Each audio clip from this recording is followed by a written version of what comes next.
Iran বহু বছর ধরে এক অদ্ভুত সমীকরণে খেলছে। বাইরে থেকে দুর্বল মনে হলেও ভেতরে কই মাছের প্রাণ। সরাসরি যুদ্ধে নামা নয়, বরং গা ঢাকা দেয়া, আড়ি পাতা আর সময়কে নিজের পক্ষে আনা, এই হলো তাদের ছায়া কূটনীতি। এটা আকাশ কুসুম নয়, বাস্তব, হিসেবে আর ভয়ঙ্করভাবে কার্যকর।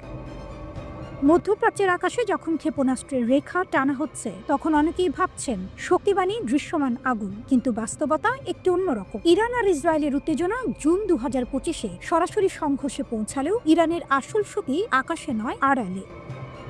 2024 সালে যুক্তরাষ্ট্রের গোয়েন্দা প্রধান বলেছিলেন, ইরান খোলা যুদ্ধে নয়, কাজ করে প্রক্সি, অস্বীকার আর নেটওয়ার্কে। মানে অরণ্যে রোদন না করে চুপচাপ কাজ। কোথাও নিজের সামনে আসে না, কিন্তু প্রভাব ফেলে অক্ষরে অক্ষরে। ফলে শত্রু বুঝে ওঠার আগেই টনক নড়ে। ইরান জানে পশ্চিমা ভাবনায় শক্তি মানেই দৃশ্যমান, তাই তারা উল্টো পথে হাঁটে। গল্প, বয়ান, বিশ্লেষণ সবকিছুকে অস্ত্র বানায়। পশ্চিমা থিঙ্ক ট্যাঙ্কে বয়ান ঢোকানো, মিডিয়ায় স্বাভাবিকীকরণ, এগুলো জিলাপির প্যাঁচ। এখানে লক্ষ্য কাউকে বোঝানো নয়, বরং পরিস্থিতিকে স্বাভাবিক বানানো। ফলে বিরোধিতা পদ্মপাতায় জল হয়ে যায়। প্রক্সি ইকোসিস্টেম, উপস্থিতি ছাড়াই ক্ষমতা। ইরানের অন্যতম শক্তি তার প্রক্সি নেটওয়ার্ক। লেবাননে হিজবুল্লাহ, ইরাকে মিলিশিয়া, ইয়েমেনে হুথি, এরা সবাই টিকে থাকার জন্য তেহরানের ওপর নির্ভরশীল এক ব্যবস্থা। এখানে ইরান হাল ধরা থাকলেও সামনে থাকে না, আঘাত আসে কিন্তু স্বাক্ষর থাকে না, একেবারে ডুমুরের ভুল। 2023-এর পর থেকে ইরাক, সিরিয়ায় যুক্তরাষ্ট্রের ওপর বহু হামলা হয়েছে। তেহরান বলেছে, আমরা নিয়ন্ত্রণ করি না। এই অস্বীকারই তাদের শক্তি। অহিনকুল সম্পর্কের মাঝে তারা এমনভাবে খেলেছে যে প্রতিশোধ নিলেও প্রমাণ মেলে না। ইরান সংকটকে সমস্যা ভাবে না, তাই তাড়াহুড়ো নেই, সময় তাদের বন্ধু। অন্যরা ক্লান্ত হলে ইরান থাকে, এটাই খামেনির দেশের বৈশিষ্ট্য। যুদ্ধের উত্তাপে সবাই অগ্নিশর্মা, আর ইরান মাথা ঠান্ডায় হিসেব কষে।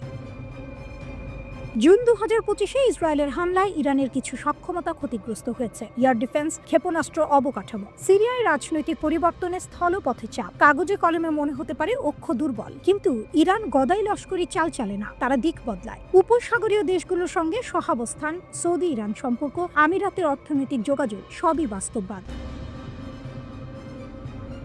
পূর্বমুখী কূটনীতিতে রাশিয়া চীনের সঙ্গে সমীকরণ বাড়ছে। এতে ছায়া কৌশলের জন্য রাজনৈতিক ঢাল মেলে। চাপ বাড়লেও কাজ চলে, হালে পানি পাওয়া যায়। এই ছায়াযুদ্ধের খরচ কম নয়, দীর্ঘ তুষের আগুন। যুক্তরাষ্ট্রের কংগ্রেসও অসন্তোষ। তবুও ইরান জানে খোলা কূটনীতিতে তাদের লাভ কম, তাই তারা চেয়ার না পেলে চেয়ার সাজায়, হাটে হাড়ি না ভেঙে আড়ালে কাজ করে। এই অঞ্চলে যেখানে দৃশ্যমান যুদ্ধ চলছে, সেখানে অদৃশ্য থাকাই বড় অস্ত্র। ইরান সবসময় সামনে আসে না, প্রয়োজনও পড়ে না। ক্লান্ত মধ্যপ্রাচ্যে দৃশ্যমান আগুনের ভিড়ে অদৃশ্য প্রভাবই তাদের স্থায়ী সুবিধা, যতদিন সময় তাদের পক্ষে থাকে। ইরান ও ইসরায়েলে সমানতালে যুদ্ধের প্রস্তুতি। আজ আমরা এমন এক সংঘাতের দিকে তাকাচ্ছি, যেটা শুধু দুই দেশের নয়, এর ঢেউ ছড়িয়ে পড়তে পারে পুরো মধ্যপ্রাচ্যে, এমনকি বিশ্ব রাজনীতিতেও। ইরান ও ইসরায়েল এক বনে দুই বাঘ, দুপক্ষই প্রস্তুত, দুপক্ষই সতর্ক।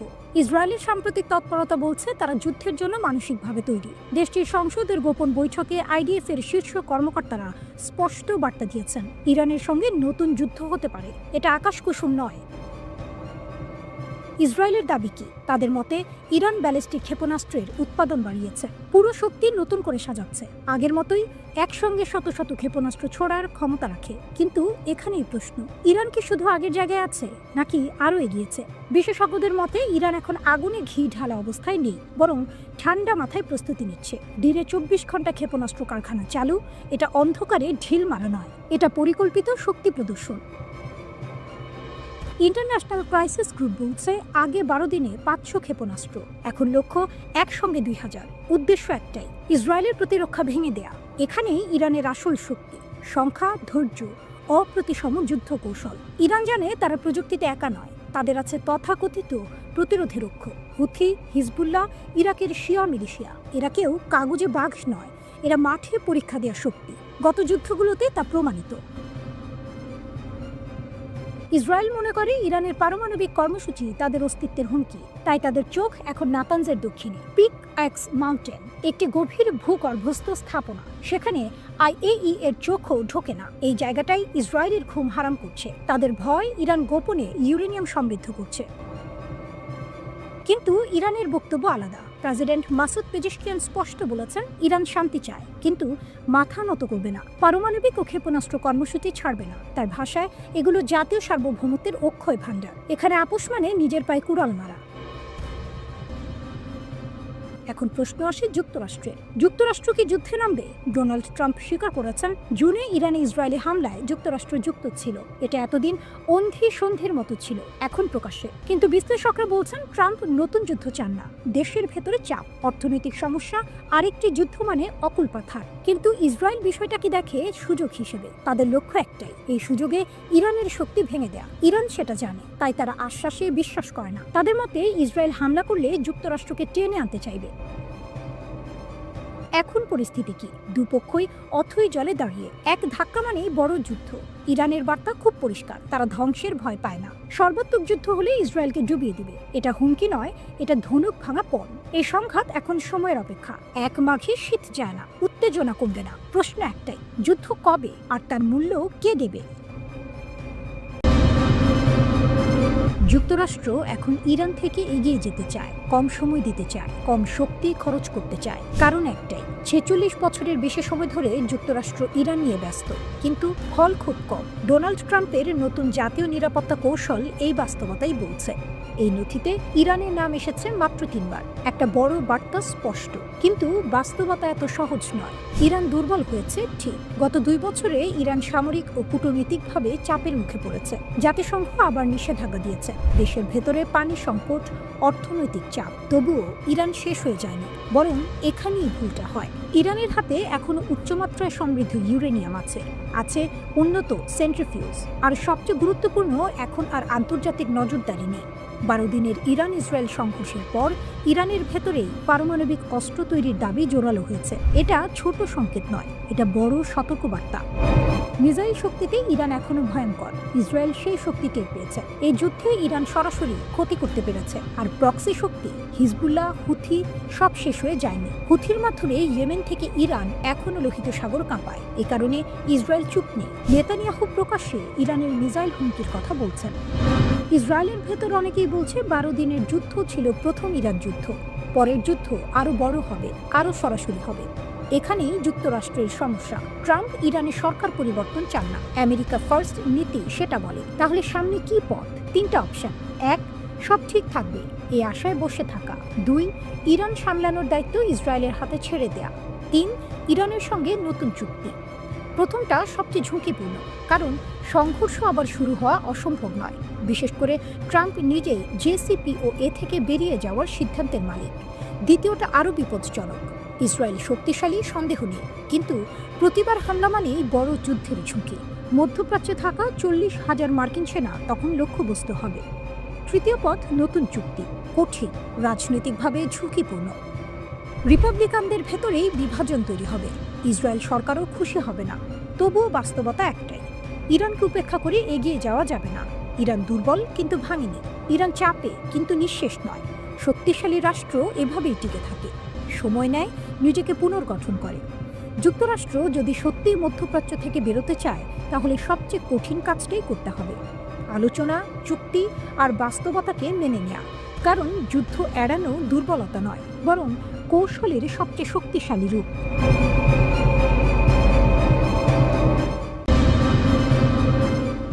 মধ্যপ্রাচ্যের ভূ রাজনীতিতে এখন চলছে ঐতিহাসিক ক্ল্যাশ। এক প্রান্তে ইসরায়েল ও তার পশ্চিমা মিত্ররা, হাতে নিষেধাজ্ঞার ফ্ল্যাগ। অন্য প্রান্তে তেহরানের দুর্গে প্রবেশ করেছে প্রাচ্যের 2 শক্তি, চীন ও রাশিয়া। এ যেন স্নায়ু যুদ্ধের রিম্যাচ নয়, বরং নতুন এক ট্রাই জংশন এর জন্ম। ইরানকে কোণঠাসা করার জন্য ইসরায়েল ও পশ্চিমা বিশ্ব যখন মরিয়া, তখনই তেহরান থেকে ভেসে এলো এক শক্তি প্রদর্শনের সংকেত। সর্বোচ্চ ধর্মীয় নেতা আয়াতুল্লাহ আলী খামেনির জ্যেষ্ঠ উপদেষ্টা আলী আকবর বেলায়েত স্পষ্ট জানিয়ে দিলেন, ইরান এখন আর একা নয়। চীনের রাষ্ট্রদূতের সাথে বৈঠকে তিনি ঘোষণা করেছেন, মস্কো, বেইজিং ও তেহরান নতুন বিশ্ব ব্যবস্থা গঠনে গুরুত্বপূর্ণ ভূমিকা পালন করছে। তার কথায় ইরান ও চীনের সম্পর্ক ঐতিহাসিক ভিত্তি, অভিন্ন স্বার্থ ও রাজনৈতিক স্বাধীনতার উপর প্রতিষ্ঠিত। এই বার্তা কেবল কূটনৈতিক সৌজন্য নয়, এটি পশ্চিমা আধিপত্যের বিরুদ্ধে এক খোলামেলা চ্যালেঞ্জ। ইসরায়েল ও যুক্তরাষ্ট্রের সবচেয়ে বড় উদ্বেগের কারণ কি? উত্তরটা দুটি দীর্ঘমেয়াদী চুক্তিতে। 1. চীনের 25 বছরের কৌশলগত চুক্তি। 2022 এই চুক্তির মাধ্যমে ইরান বাণিজ্যিক ও প্রতিরক্ষা সহ বিভিন্ন খাতে চীনের কাছ থেকে বিপুল সহযোগিতা পাবে।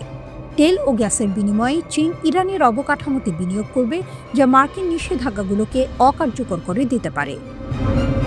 তেল ও গ্যাসের বিনিময়ে চীন ইরানের অবকাঠামোগুলোতে বিনিয়োগ করবে, যা মার্কিন নিষেধাজ্ঞাগুলোকে অকার্যকর করে দিতে পারে। 2. রাশিয়ার সাথে 20 বছরের চুক্তি। প্রেসিডেন্ট পুতিনের সাথে এই চুক্তিতে তেহরান ও মস্কোর সম্পর্ক সামরিক খাতে নতুন উচ্চতায় পৌঁছেছে। সবচেয়ে বড় গেম চেঞ্জার হলো রাশিয়া ইরানকে 48টি সুখোই Su-35 মাল্টিরোল যুদ্ধবিমান দিতে চলেছে। যখন ইউরোপের ট্রয়ি, ফ্রান্স, জার্মানি, যুক্তরাজ্য এবং যুক্তরাষ্ট্র জাতিসংঘের মাধ্যমে ইরানের ওপর বাণিজ্যিকভাবে চাপ সৃষ্টি করছে, তখন এই চুক্তিগুলো যেন ইরানের হাতে প্রতিরোধের বর্ম তুলে দিল। যুদ্ধবিমান ও বিশ্ব ব্যবস্থার পালাবদল। পশ্চিমারা যখন ইরানকে পারমাণবিক ইস্যুতে আলোচনার টেবিলে আনার জন্য নিষেধাজ্ঞা জারি করছে, তখন চীন ও রাশিয়া ইরানকে নিষেধাজ্ঞা এড়িয়ে যাওয়ার পথ এবং সামরিক শক্তি বৃদ্ধির রসদ জুগিয়ে চলেছে। ইরান ও রাশিয়ার সম্মিলিত শক্তি। ইরানের ক্ষমতা, আঞ্চলিক প্রভাব, নিজস্ব ক্ষেপণাস্ত্র ও ড্রোন প্রযুক্তির বিকাশ এবং দীর্ঘমেয়াদী পশ্চিমা চাপ সহ্য করার ক্ষমতা। রাশিয়ার ক্ষমতা, সামরিক প্রযুক্তি, পারমাণবিক সহায়তা এবং আন্তর্জাতিক ফোরামে ইরানের ঢাল হিসেবে কাজ করা। বিশেষজ্ঞরা বলছেন, ইরানকে Su-35 যুদ্ধবিমান দেয়া মানে মধ্যপ্রাচ্যে ক্ষমতার ভারসাম্যে বড় পরিবর্তন আনা। ইরানের প্রতিরক্ষা শক্তি বহুলাংশে জোরদার হবে, যা ইসরায়েলের বিমান শ্রেষ্ঠত্বকে কঠিন চ্যালেঞ্জের মুখে ফেলবে। পশ্চিমাদের স্বপ্ন ছিল ইরানকে কোণঠাসা করে রাখা, কিন্তু মস্কো ও বেইজিংয়ের আগমন সেই খেলার মাঠটাই বদলে দিয়েছে। ইরান এখন আর বিচ্ছিন্ন নয়, সে এখন বহুমেরু বিশিষ্ট নতুন বিশ্ব ব্যবস্থার কেন্দ্রে দাঁড়িয়ে থাকা এক গুরুত্বপূর্ণ খেলোয়াড়। বেলায়েতে যেমনটা বলেছেন, আঞ্চলিক ও বৈশ্বিক উন্নয়নের জন্য তিন পক্ষের সহযোগিতা আরও সম্প্রসারণ করতে হবে। এটি কেবল একটি জোট নয়, এটি পশ্চিমা আধিপত্যের বিরুদ্ধে একটি পাল্টা রণনীতি। পশ্চিমারা কি মধ্যপ্রাচ্যে তাদের প্রভাব ধরে রাখতে পারবে, নাকি এই প্রাচ্যের গ্র্যান্ড অ্যালায়েন্স এক নতুন যুগের সূচনা করবে? নিঃসন্দেহে ইসরায়েল ও যুক্তরাষ্ট্রের কপালে এখন গভীর ভাঁজ, কারণ খেলার নিয়ম এখন বদলে যাচ্ছে, আর এই খেলার ফল কেবল মধ্যপ্রাচ্য নয়, পুরো বিশ্বকেই প্রভাবিত করবে।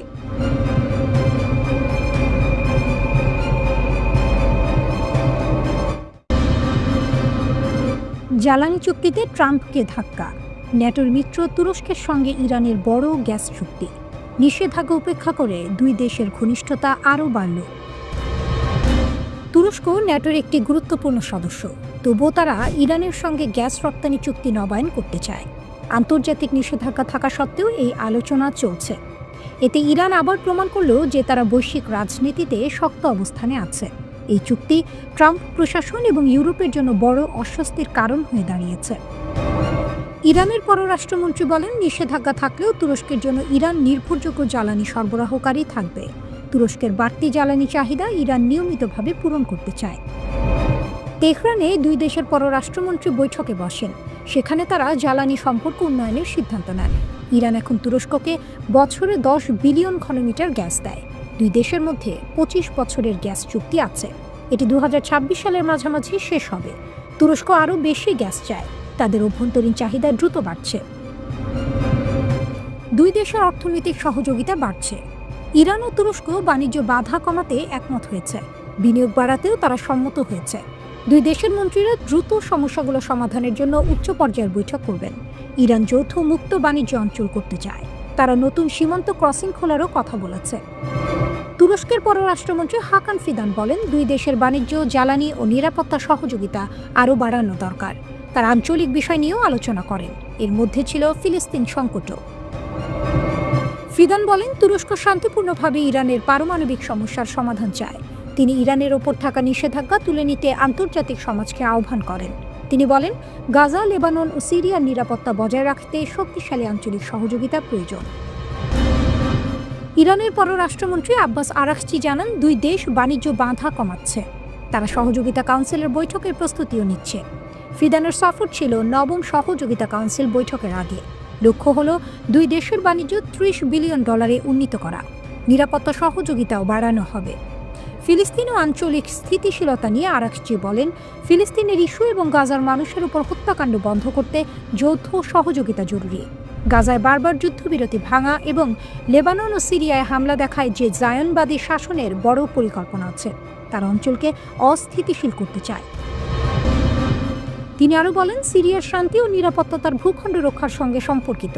সিরিয়ার সবচেয়ে বড় হুমকি আসে জায়নবাদী শাসন ইসরায়েল থেকে। সিরিয়া ও লেবাননে ইসরায়েলের আগ্রাসন বন্ধ করা আঞ্চলিক দেশগুলোর দায়িত্ব। তিনি পিকেকে নিরস্ত্রীকরণ এবং সন্ত্রাসমুক্ত তুরস্কের ধারণাকে সমর্থন করেন। তিনি বলেন, সন্ত্রাসমুক্ত অঞ্চল গড়তে সব সন্ত্রাসী গোষ্ঠী ভেঙে দিতে হবে।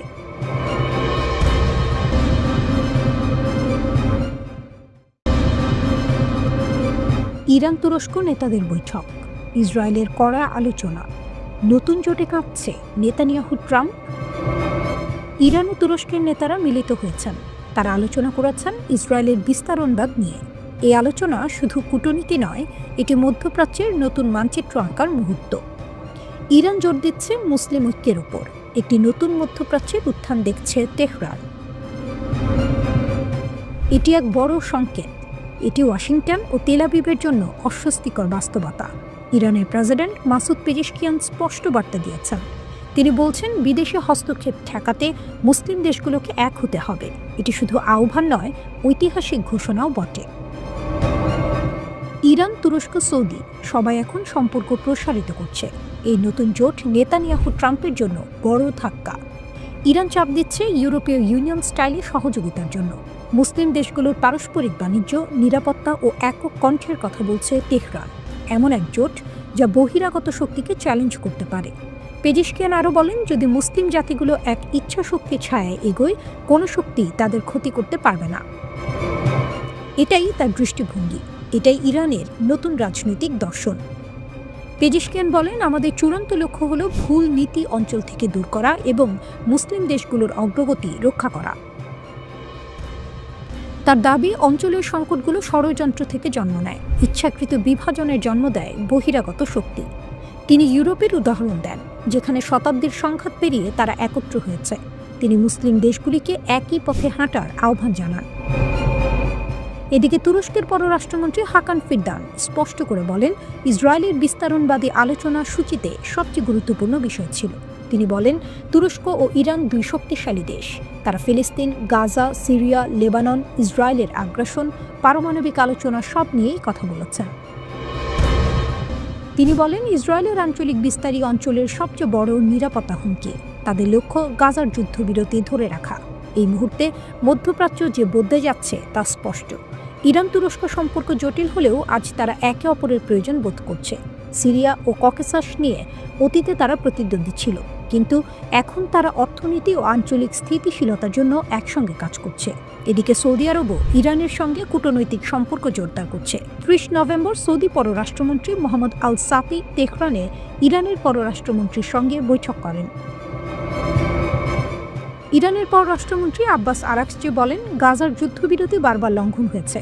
ইসরায়েল লেবানন ও সিরিয়ায় আক্রমণ চালিয়ে অঞ্চলের স্থিতিশীলতা নষ্ট করছে। তিনি বলেন, অঞ্চলের দেশগুলোর দায়িত্ব হল ইসরায়েলের আগ্রাসন থামানো। এই তিন শক্তি, ইরান, তুরস্ক, সৌদি, এখন একে অপরের কাছাকাছি। গাজার নড়বড়ে যুদ্ধবিরতির মাঝে তারা নতুন পথ খুঁজছে। একই সময়ে রিয়াদ যুক্তরাষ্ট্রের সঙ্গে বেসামরিক পারমাণবিক চুক্তি করেছে। তেহরান হয়তো এই নতুন সম্পর্ককে নিজের স্বার্থে ব্যবহার করতে চাইবে। সৌদি ও তুরস্কের সঙ্গে ঘনিষ্ঠতা বাড়িয়ে ইরান নিজেকে ইসলামী জোটের কেন্দ্রে বসাতে চাইছে। এটি মধ্যপ্রাচ্যের শক্তির ভারসাম্য বদলে দিচ্ছে। এটি ইসরায়েলের জন্য নতুন চ্যালেঞ্জ। ইরান নতুন শক্তির কেন্দ্রে উঠে আসছে। মধ্যপ্রাচ্য আবারও নতুন এক যুগের দরজায় দাঁড়িয়ে।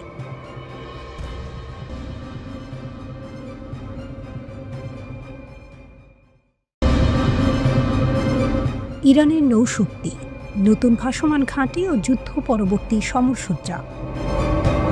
সাম্প্রতিককালে ইরান তার সামরিক ক্ষমতাকে এক নতুন স্তরে নিয়ে গেছে।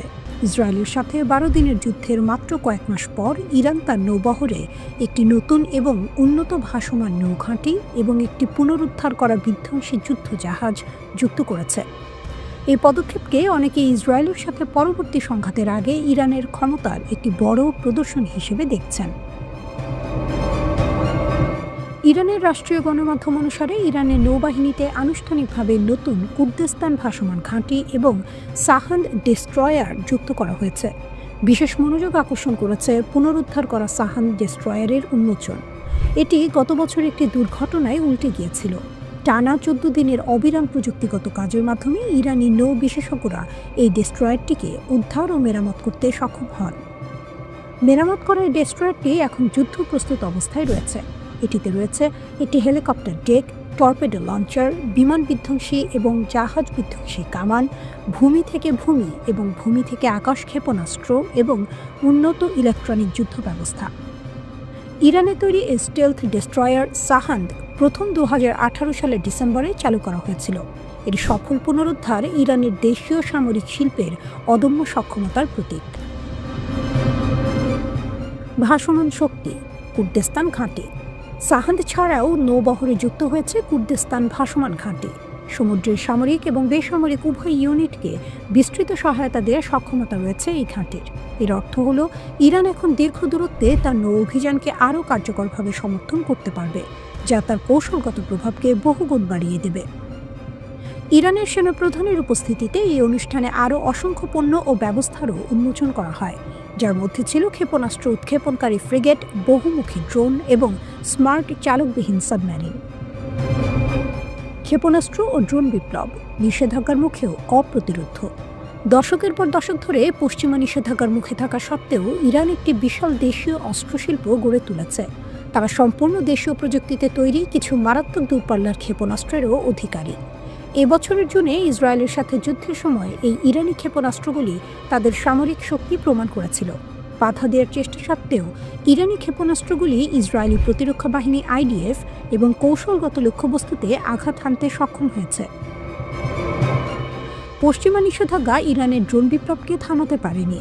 তেহরান যুদ্ধকালীন ড্রোনগুলিকে এখন কৌশলগত ক্ষমতার সম্পদে রূপান্তরিত করেছে। ইরান ইরাক যুদ্ধের সময় জন্ম নেওয়া মোহাজের ড্রোন পরিবার ছিল এই পরিবর্তনের প্রধান চালিকা শক্তি। যা হালকা নজরদারি প্ল্যাটফর্ম হিসেবে শুরু হয়েছিল, তা আজ একটি বিস্তৃত UAV প্রোগ্রামে পরিণত হয়েছে। 4 দশকেরও বেশি সময় ধরে এই সিস্টেমটি উন্নত সামরিক ড্রোনের একটি সংগ্রহে বিকশিত হয়েছে। প্রথম মোহাজেরের কাজ ছিল শত্রুর অবস্থান ট্র্যাক করা এবং রিয়েল টাইমে রিপোর্ট করা। উন্নত ইঞ্জিন, শক্তিশালী এয়ারফ্রেম এবং নতুন প্যালোডের কার্যকারিতা বাড়িয়েছে। মোহাজের 6 এবং মোহাজের 10 স্ট্রাইক সক্ষমতা এবং নির্ভুল নির্দেশিত বিকল্প যুক্ত করেছে। মোহাজের প্রাথমিক মিশন এখনও গোয়েন্দা, নজরদারি ও পরিদর্শন।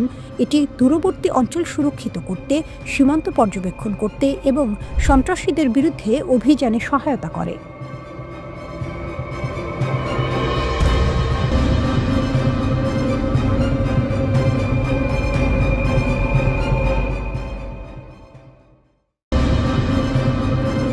হুমকির ছায়া ঘনাচ্ছে।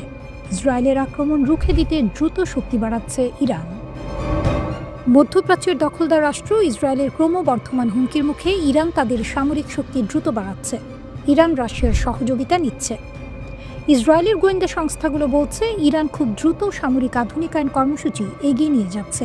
তেহরান মনে করছে নতুন করে ইসরায়েলের সঙ্গে বড় যুদ্ধ বাঁধতে পারে। সেই সতর্কতার অংশ হিসেবে রাশিয়ার সহায়তায় সব ধরনের প্রস্তুতি নিচ্ছে ইরান। ইরান শক্তি বাড়াচ্ছে, ইরান প্রস্তুত হচ্ছে। রাশিয়া এখন মূল মিত্র। গোয়েন্দা বিশ্লেষণে ইরানের নতুন পথ। গোয়েন্দাদের বিশ্লেষণে বলা হচ্ছে রাশিয়া এখন ইরানের জন্য সবচেয়ে গুরুত্বপূর্ণ সামরিক প্রযুক্তি সরবরাহকারী রাষ্ট্রে পরিণত হয়েছে। রাজনৈতিক পরিস্থিতি, নিষেধাজ্ঞা, অভিন্ন রাজনৈতিক স্বার্থ সব মিলিয়ে রাশিয়া ও ইরানের ঘনিষ্ঠতা বেড়েছে। বিভিন্ন গণমাধ্যম জানায় জুন মাসে ইসরায়েলের সঙ্গে সংঘর্ষে যে ক্ষয়ক্ষতি হয়েছে, ইরান তা দ্রুত কাটিয়ে উঠতে চাইছে। গত 2 বছরে ইরানি নেতারা 1212 বার রাশিয়ার সামরিক কারখানা ও গবেষণা কেন্দ্র পরিদর্শন করেছে। সেখানে পারমাণবিক গবেষণা, ক্ষেপণাস্ত্র নির্মাণ এবং দূরপাল্লার আক্রমণ ক্ষমতা বৃদ্ধির মতো প্রযুক্তি বিনিময় হয়েছে বলে ধারণা করা হয়। ইরান বুঝে প্রযুক্তির দুনিয়ায় এগোতে হলে রাশিয়ার সহযোগিতা জরুরি, আর ইসরায়েলের মোকাবিলায় সেই প্রযুক্তি হবে ইরানের শক্তি। মিত্রদেরও শক্তিশালী করছে ইরান। বহুস্তরীয় প্রতিরক্ষা বলয় তৈরির পরিকল্পনা। ইরানের কৌশল শুধু নিজেদের সামরিক শক্তিতে সীমাবদ্ধ নয়, মধ্যপ্রাচ্যের ঘনিষ্ঠ মিত্রদেরও শক্তিশালী করছে তারা। লেবাননের হিজবুল্লাহ, ইয়েমেনের হুথি, সিরিয়া ও পশ্চিম তীরের সশস্ত্র গোষ্ঠীগুলোকে নতুন ড্রোন, ছোট ব্যালিস্টিক মিসাইল ও আধুনিক প্রতিরক্ষা ব্যবস্থা দিচ্ছে। ইসরায়েলি গোয়েন্দাদের মতে ইরানের উদ্দেশ্য একটি বহুস্তরীয় প্রতিরক্ষা বলয় তৈরি করা, যেখানে প্রয়োজন হলে একাধিক পাশ থেকে আক্রমণ করে শত্রুর উপর চাপ তৈরি করা যাবে। এটাই ইরানের নতুন শক্তির দেয়াল। ইসরায়েলের সঙ্গে 12 দিনের যুদ্ধে রাশিয়া ইরানকে সাহায্য না করায় তেহরান অসন্তুষ্ট হয়েছিল, কিন্তু সামরিক সহযোগিতা কমেনি, বরং আরও গভীর হয়েছে। বিশেষজ্ঞরা বলেন ইরান এখন রাশিয়ার কাছ থেকে আরও আধুনিক ও পরীক্ষিত অস্ত্র চুক্তি আশা করছে, যা ইরানের শক্তিকে বহুগুণ বাড়াবে। Su-35 থেকে S-400 ইরানের নতুন তালিকা ইসরায়েলকে অস্থির করছে। এসবের মধ্যে রয়েছে উন্নত ড্রোন, শক্তিশালী বিমান, প্রতিরক্ষা ব্যবস্থা ও দূরপাল্লার হামলার নির্ভুল প্রযুক্তি। পশ্চিমা গোয়েন্দা তথ্য বলে ইরান অগ্রাধিকার ভিত্তিতে রাশিয়ার কাছ থেকে সমরাস্ত্র কেনার তালিকা তৈরি করছে। তালিকার শীর্ষে আছে Su-35 যুদ্ধবিমান, S-400 আকাশ প্রতিরক্ষা ব্যবস্থা এবং ডিফেন্স মিসাইল। এগুলো পেলে ইরানের আকাশে স্বাচ্ছন্দ্যে হামলা চালাতে পারবে না ইসরায়েল। পশ্চিমা গোয়েন্দা তথ্য বলছে রাশিয়া ইতিমধ্যে ইরানকে MiG-29 যুদ্ধবিমান দিয়েছে। ইরান আরও ইলেকট্রনিক যুদ্ধ প্রযুক্তি, ক্ষেপণাস্ত্র ব্যবস্থা ও বিমান ইঞ্জিন কিনছে। এছাড়াও T-72 ট্যাঙ্ক, পরিবহন বিমান, Mi-17 হেলিকপ্টার সবই রাশিয়ার সাহায্যে আধুনিকায়ন হচ্ছে। ইরানের শক্তি তাই দিনে দিনে বাড়ছে। ইরান প্রস্তুতি নিয়েছে, রাশিয়ার প্রযুক্তি পাশে, মিত্রগোষ্ঠী শক্তিশালী, আকাশে নতুন প্রতিরক্ষা। ইসরায়েলের হুমকি বাড়ছে, কিন্তু ইরানের শক্তিও আগের চেয়ে অনেক বেশি বিস্ফোরক।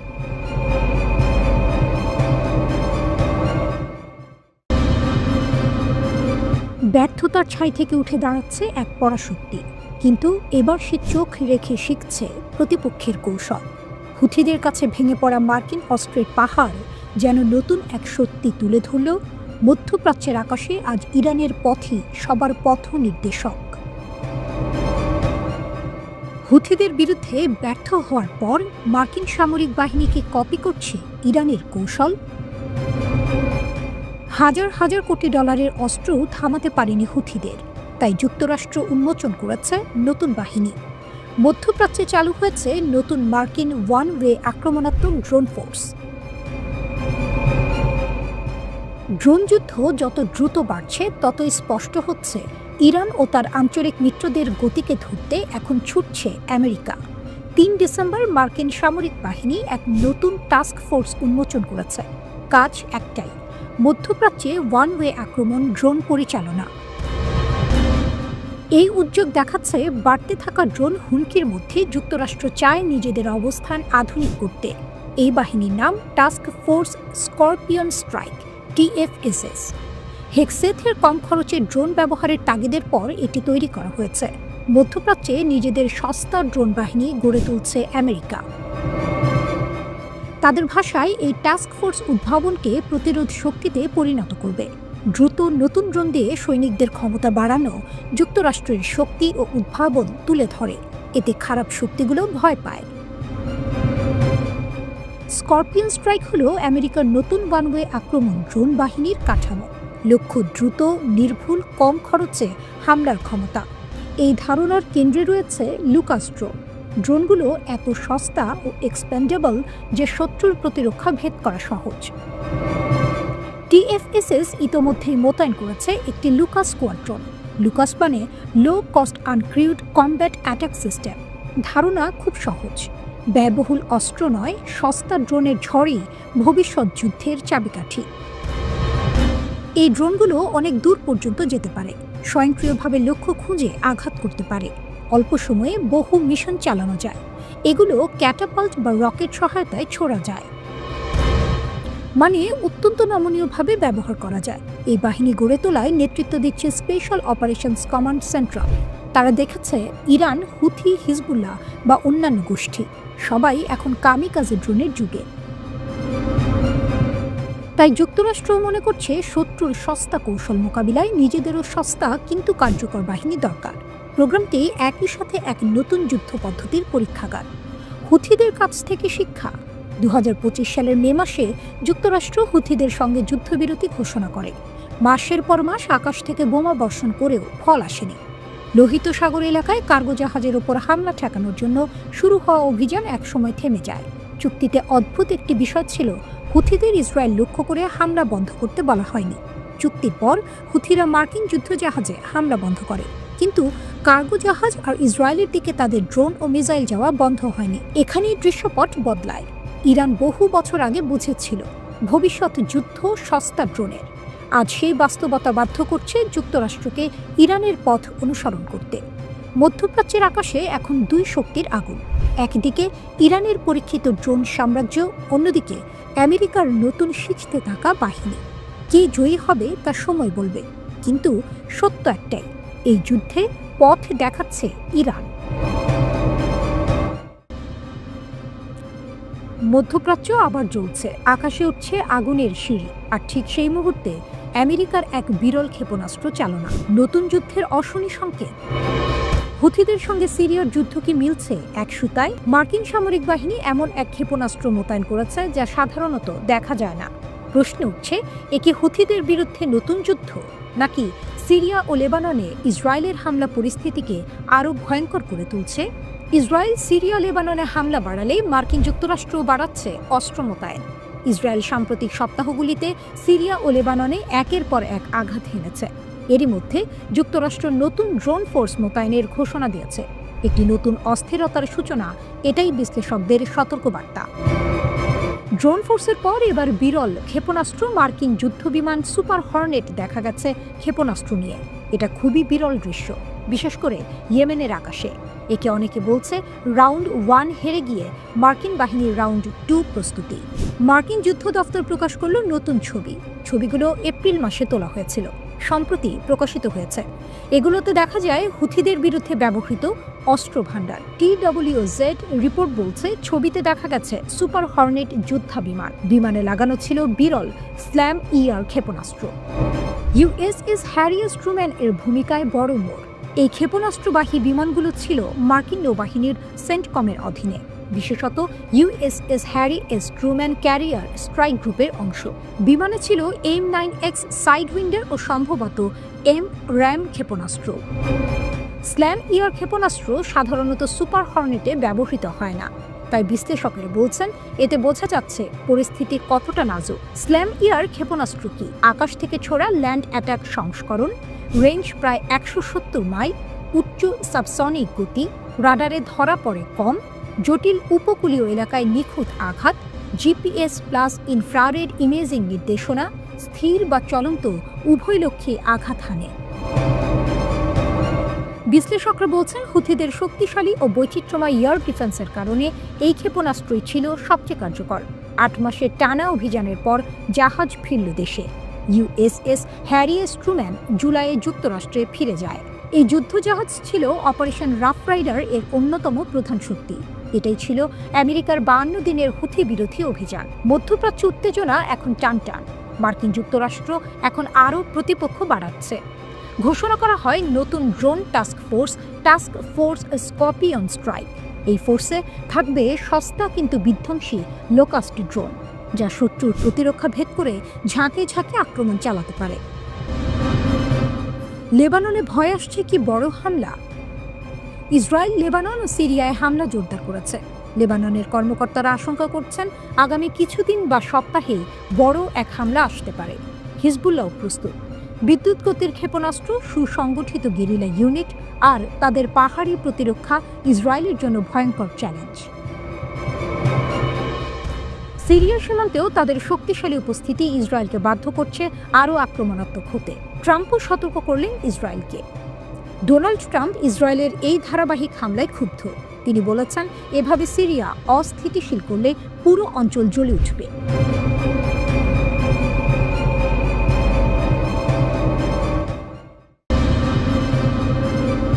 চীনের কিলিং অর্ডার জাপানের আকাশে ভয়াল শক তৈরি করেছে। চীনের যুদ্ধবিমান জাপানের F-16 দিকে ওয়েপন্স রাডার লক করল। উত্তেজনা চরমে। বেজিংয়ের ফিঙ্গার অন দ্য ট্রিগার পরিস্থিতি টোকিওর অবজ্ঞার মুখোমুখি। তাইওয়ানকে কেন্দ্র করে টোকিও দৃঢ়। ট্রাম্পের মধ্যস্থতা ব্যর্থ। শেষের কোনো নিদর্শন নেই। টোকিও বেজিং উত্তেজনা চলছে। একচেটিয়া রাডার লক, আকাশে শক্তির প্রকাশ। একটি চীনা J-15 জেট দুইবার জাপানের F-15কে রাডার লক করেছিল ওকিনাওয়া অঞ্চলে। জাপানের প্রতিরক্ষা মন্ত্রণালয় জানায় J-15 অন্তরালে 2 F-15 ট্র্যাক করেছিল। প্রথম লক চলেছিল প্রায় 3 মিনিট বিকেল 4:30 পর। দ্বিতীয় লক স্থায়ী হয়েছিল প্রায় 30 মিনিট 2 ঘন্টা পরে। জাপানের প্রতিরক্ষা মন্ত্রী শিনজিরো কোইজুমি বলেছেন, সম্ভাব্য আকাশসীমা লঙ্ঘনের জন্য জাপানি জেট স্ক্র্যাম্বল করা হয়েছে। কোইজুমি বলেন, গতকাল 2টি ঘটনা ঘটেছে। চীনা সামরিক বিমান জাপান আত্মরক্ষার বাহিনীর বিমানকে রাডার দ্বারা লক্ষ্য করেছে। এমন কাজ বিপজ্জনক, নিরাপদ অপারেশনের সীমা অতিক্রম করে। আমরা চীনা পক্ষকে শক্তিশালী প্রতিবাদ জানিয়েছি, পুনরায় এমন ঘটনা না ঘটার দাবি করেছি। টোকিও জোর দিয়ে বলেছে, জাপানের আকাশসীমা লঙ্ঘন হয়নি, কোনো আঘাত বা ক্ষতির খবর পাওয়া যায়নি। চীনা J-15 লিয়াওনিং এয়ারক্রাফট ক্যারিয়ার থেকে উৎক্ষেপণ করা হয়েছে। লিয়াওনিং ওকিনাওয়া দ্বীপের দক্ষিণে 3টি ক্ষেপণাস্ত্র ধ্বংসকারী জাহাজ নিয়ে চলছিল। চীন দাবি করেছে, জাপানের বিমান বারবার তাদের নৌবাহিনী প্রশিক্ষণে হস্তক্ষেপ করেছে। ফায়ার কন্ট্রোল রাডার লককে আকাশযুদ্ধের সবচেয়ে ভয়ঙ্কর ঘটনা মনে করা হয়। এটি সম্ভাব্য ক্ষেপণাস্ত্র হামলার সংকেত দেয়, পালানোর নির্দেশ দেয়। এই ঘটনা জাপানি ও চীনা বিমানগুলোর মধ্যে প্রথম রিপোর্ট করা রাডার লক। আগে চীনা ও জাপানি জাহাজ ডায়াও সেনকাকু দ্বীপের কাছে মুখোমুখি হয়েছিল। চীন বলেছে, একটি জাপানি মাছ ধরা নৌকা অবৈধভাবে ডায়াও দ্বীপের জলসীমায় প্রবেশ করেছে। জাপান জানিয়েছে, 2 চীনা কোস্টগার্ড জাহাজ তাদের জলসীমায় প্রবেশের পর তারা তৎপর হয়েছে।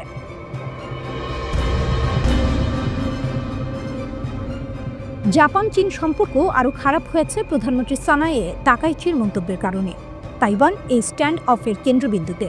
তাকাইচি বলেছেন, চীনের তাইওয়ানে আক্রমণ জাপানের জন্য বাঁচার হুমকিস্বরূপ পরিস্থিতি তৈরি করতে পারে।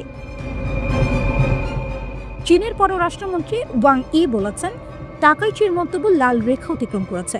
বেইজিং অভিযোগ করেছে, তাকাইচি তাদের অভ্যন্তরীণ বিষয়ে হস্তক্ষেপ করছে এবং মন্তব্য প্রত্যাহারের দাবি জানিয়েছে। জাপানি প্রধানমন্ত্রী মন্তব্য প্রত্যাহার করেননি, বলেন, টোকিওর অবস্থানে কোনো পরিবর্তন নেই। এই ঘটনার মধ্যে আমরা শিখতে পারি, শক্তি শুধু অস্ত্র নয়, পরিকল্পনা, প্রস্তুতি এবং প্রতিক্রিয়ার ধারা নিয়ে নিরাপত্তা নিশ্চিত হয়। ঠিক যেমন ইরান তার সাগর ও আকাশে শক্তি প্রদর্শন করেছে। শক্তির প্রকৃত মূল্য বোঝা যায় প্রতিকূল পরিস্থিতিতে।